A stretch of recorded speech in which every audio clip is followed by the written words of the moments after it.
Sorry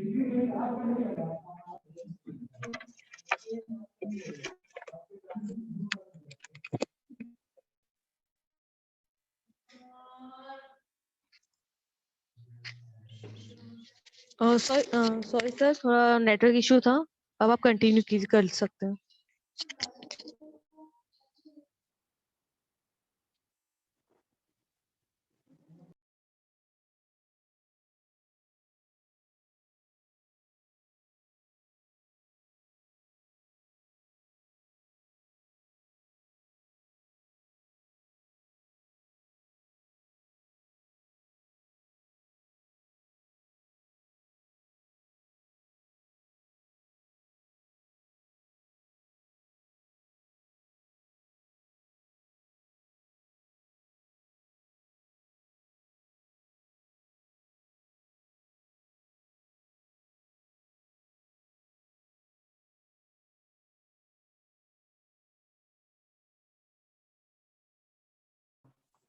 hello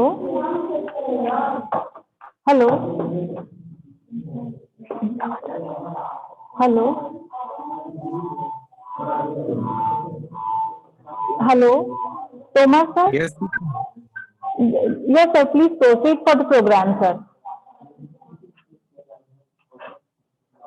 Hello sir, please deliver your lecture.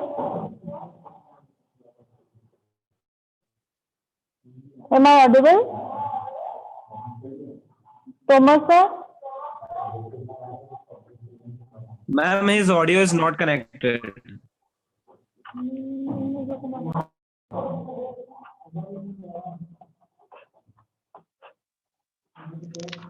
Hello. Satyendra sir, can I audible?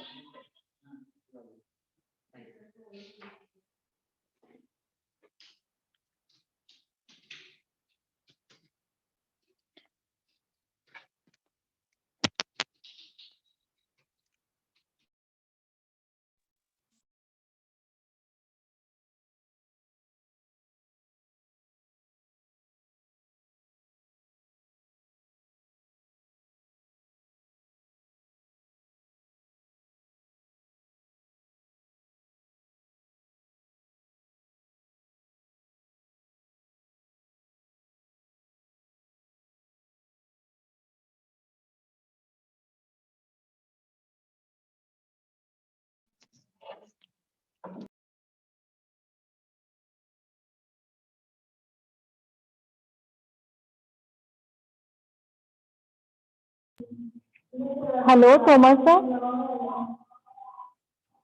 आपको मेरी आवाज सुनाई दे रही है सर? प्लीज आप अपने ऑडियो वाले माइक को जो है क्लिक कर दीजिए सर प्लीज।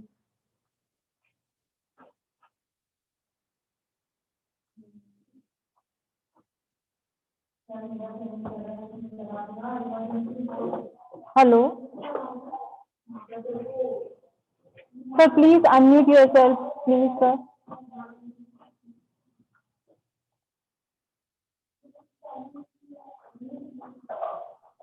हेलो जी जी यस सर जी सर, अब आप कंटिन्यू कर लीजिए। जी जी। तो मैं ये जो वेदर है ना, इसके कारण क्या है कि एग्रीकल्चर में प्रोडक्शन पर काफी इफेक्ट पड़ता है।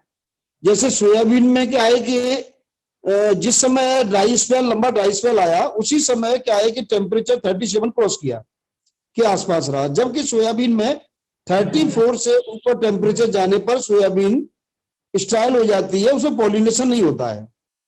तो जब रेनफॉल हुआ उसके बाद टेम्परेचर सीधे 12 से 16 के बीच में रहा। तो चौथे दिन जब फार्मर फील्ड पर गया तो उसे कुछ भी सब कुछ नष्ट मिला उसको, इंसेक्ट के प्रकोप के कारण भी और बैक्टीरियल इन्फेक्शन के कारण भी। तो इस तरह से क्या है कि खरीफ में भी नुकसान है।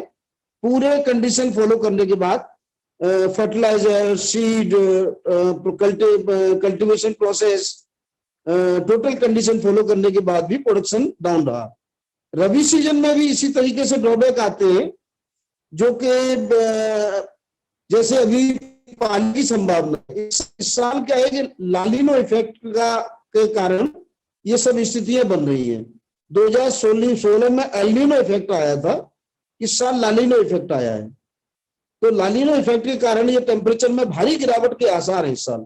अब पाले की संभावना है, क्योंकि समय से पहले अगर पाले की पूर्वानुमान जारी होते हैं, मिलते हैं, तो फार्मर अलर्ट हो जाएगा और उसके उपाय कर लेगा। जैसे कि उदाहरण के तौर पर अगर पाले का पूर्वानुमान उसको मंगलवार को, आज की डेट में शुक्रवार को मिलता है और ये मंगलवार तक एक्टिव है, तो इस बीच में क्या है कि आगामी 24 घंटे के अंदर पाले पड़ने का अनुमान है, तो 24 घंटे के अंदर उपाय करेगा। इसके 3 उपाय हैं मेजर। जो ट्रेडिशनल है वो ये है कि सिंचाई करें, तो उतना पानी नहीं है मालवा निमाड़ में कि तुरंत सिंचाई की जा सकती है, प्रैक्टिकल है ये। दूसरा फैक्टर ये है कि धुआं करें, तो धुआं करने का भी चूंकि खेत सफाई करता है किसान, पूरे खेत की तब तो जाकर के बो पाता है उसको, तो उतना कचरा भी वो उतना इकट्ठा करके नहीं रखता कि वो उसकी धुआं किया जा सके। तो प्रैक्टिकली क्या है कि ये उतना कर नहीं पाता किसान। तीसरा क्या है कि जो केमिकल है वो कंट्रोल हो सकता है, उसकी संभावना है। तो इसके लिए क्या है कि गंधक का अम्ल 93% जो डेयरी पर मिलता है, फैट परसेंटेज के लिए मिल्क लेकर के उसमें टेस्ट ट्यूब में 2 ड्रॉप डालते हैं सल्फ्यूरिक अम्ल का, सल्फ्यूरिक एसिड का, वो लेना है, 1000 लीटर पानी में मिलाना है। क्योंकि जब भी कभी टेम्परेचर डाउन होता है तो क्लाउडी वेदर भी हो या कोहरा भी पड़ सकता है, फॉग भी हो सकता है, तो उस पीरियड में फोटोसिंथेसिस रेट डाउन हो जाती है, तो पौधा भोजन नहीं बनाता। तो इसके लिए क्या है कि उसमें 1 किलो ग्लूकोज को भी मिक्स करके यूज करते हैं, लेकिन इसका प्रभाव 10 से 12 दिन तक रहता है। 10 से 12 दिन के बाद भी अगर कोई जानकारी मिलती है मौसम विभाग से या कहीं से भी कि आगामी दिनों में तापमान गिरने की संभावना है, 4 से नीचे गिरने की संभावना है, तो इसको रिपीट करें। इससे किसी भी फसल में पाले का प्रभाव से फसल में नुकसान नहीं होता है। आलू विशेष तौर से ज्यादा इफेक्टिव होता है, टमाटर है, आलू है, पपीता है, इन क्रॉप पर बहुत, मिर्ची है, इन पर पाले का बहुत जल्दी असर आता है। तो उसको महंगी क्रॉप में, कॉमर्शियल क्रॉप में लागत भी ज्यादा आती है इनमें, तो इनको बचाया जा सकता है और इनसे लाभ लिया जा सकता है। 98% रिकवर हो जाती है, तो क्रॉप 100% आपको पॉजिटिव में जा सकती है। यानी कि एग्रीकल्चर में मौसम विभाग का जो रोल है ना, वो प्रोडक्शन में या सफलता में 98% रोल इसका रहता है। तो ये इसको क्या है कि अपन सक्सेस की तरफ जा सकते हैं। सबसे मेजर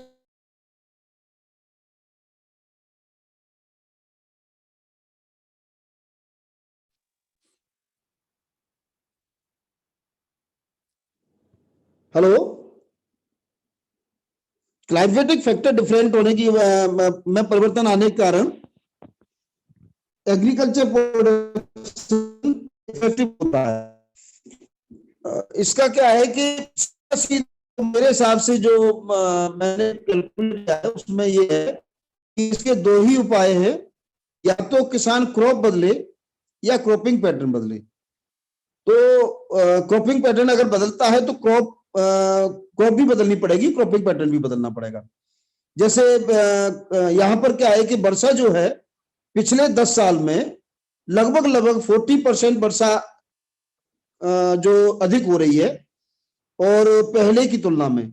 तो जब रेनफॉल रेशो ज्यादा हो जाएगा तो क्रॉप आपको बदलनी पड़ेगी। रेनी डेज अगर हम 1980 में जब सोयाबीन आया उस समय रेनी डेज 30 के आसपास थे। उसके बाद 80 से 90 तक यही रहा। 90 से लेके 2000 तक जो रेनी डेज रहे, वर्षा के जो दिन रहे, वो करीबन 45 डेज हो गए। और आज वर्तमान कंडीशन में जो रेनी डेज हैं वो 52, 53, 54 के आसपास चल रहे हैं। यानी कि रेनी डेज जब 50 दिन होंगे तो स्वाभाविक है वर्षा काल ज्यादा होगा। अर्थात 70 डेज की वैरायटी सोयाबीन में न लगाएं, लॉन्ग ड्यूरेशन वैरायटी को लगाएं, जिससे कि उसमें जो लास्ट में जो रेनफॉल होती है उससे वो क्रॉप डैमेज नहीं होगी। ये इसके क्या है कि एग्रीकल्चर में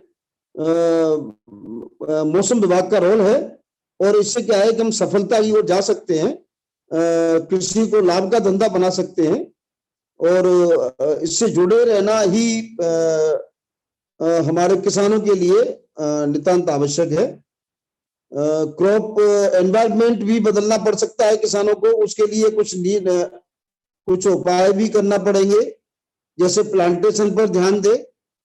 टेम्परेचर का काफी रेंज बढ़ रहा है, तो कम से कम अपने फील्ड पर प्लांटेशन करेगा बॉर्डर पर, तो उस फील्ड का टेम्परेचर 2 से 3 डिग्री गर्मियों में डाउन होगा और सर्दियों में बढ़ेगा, तो जो टेम्परेचर रेंज है वो कम हो जाएगी और नुकसान से बचेगा किसान। बाद बाकी इंसेक्ट कंट्रोल, डिसीज कंट्रोल, ये सब समय समय पर फार्मर को बताया जाता है, इसका अलर्ट भी दिया जाता है और इसके उपाय भी बताए जाते हैं फार्मर को। ग्रामीण कृषि मौसम सेवा इकाई जो इंदौर है, इसके नोडल ऑफिसर संजय शर्मा जी हैं, उनसे संपर्क करके और उनसे नंबर ले लें, नंबर अपना रजिस्टर करा दें उसमें, और समय समय पर जानकारी आपको SMS के थ्रू और ईमेल के थ्रू आपको मिलती रहे। जय हिंद, नमस्ते। और कोई बेटा किसी का कोई क्वेश्चन है क्या? हेलो सर नमस्कार। नमस्ते बेटा, कोई क्वेश्चन हो किसी का तो पूछ सकते हैं, जी ज्यादा सर। बेहतर रहेगा। जी सर, आपके गाइडेंस से बहुत कुछ सीखने मिला सर। मैं ये चाह रही थी कि फ्यूचर में भी अगर कुछ इस तरीके से कि कुछ गाइडेंस आपका चाहिए तो आप प्लीज दीजिए। और सर आप संजय सर का जिनका नंबर आप बोल रहे थे, वो मैं वर्षा मैम को बोल दूंगी, वो हम लोगों को आपसे प्रोवाइड करवा देंगे। जी, वर्षा जानती है उनको, पढ़ाया है जी, वर्षा जी। को उन्होंने, मिल जाएगा आपको। मेरा नंबर आप नोट करना चाहे तो मुझे कभी भी डायरेक्ट कॉल करके पूछ सकते हैं, क्योंकि ये टेक्नोलॉजी है। बरसात तो हमारी बच्ची है जी और सर, जी सर। ये बहुत इंटेलिजेंट बच्ची है ये, और हम लोग काफी सीनियर लोग हैं और हम लोगों को मोबाइल तो है हमारे पास, पर उतना ज्यादा मोबाइल में जानकारी नहीं है। ये वर्षा ही है जो कि आज हमको हीरो बना रही है, हमारी बच्ची हमको। तो हम लोगों को क्या है कि बड़ी मुश्किल से तो इसमें जुड़ पाया हूं मैं। पहला मेरा ये क्लास है, मैंने कभी दी भी नहीं है, लेकिन कभी भी जैसे आपको जरूरत पड़े तो मैं डायरेक्ट वहां आकर के भी क्लास ले सकता हूँ सर और उसके बारे anytime, में sir, ब्रीफ बिल्कुल। आपको बता सकता हूँ। जी जी सर। जी जी, मैं So आप we are कभी very कभी कहें fortunate वर्षा today बोलेगी मैं for आ your जाऊँ। here, sir, and thank you for Varsha ma'am से आपसे मिलवाया sir. Thank you so much sir. Over to Mohita ma'am, please vote of thanks के लिए आप सर से 2 शब्द बोलिए please. Okay, good afternoon ji to all. जी बेटा, थैंक यू बेटा, thank you. Okay, thank you. Good afternoon to all. I am Mohita Badonia, Assistant Professor, Sage University, Indore.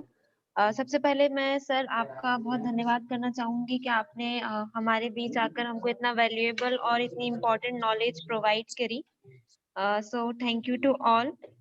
आप अपनी नॉलेज और अपना जो गाइडेंस हमारे साथ शेयर करने के लिए आपका फिर से एक बार धन्यवाद। और इसी तरीके से आप हमसे जुड़े रहिए और अपनी जो नॉलेज है और अपना जो एक्सपीरियंस है हमारे साथ शेयर करिए और हमारे बच्चों के साथ शेयर करते रहिए।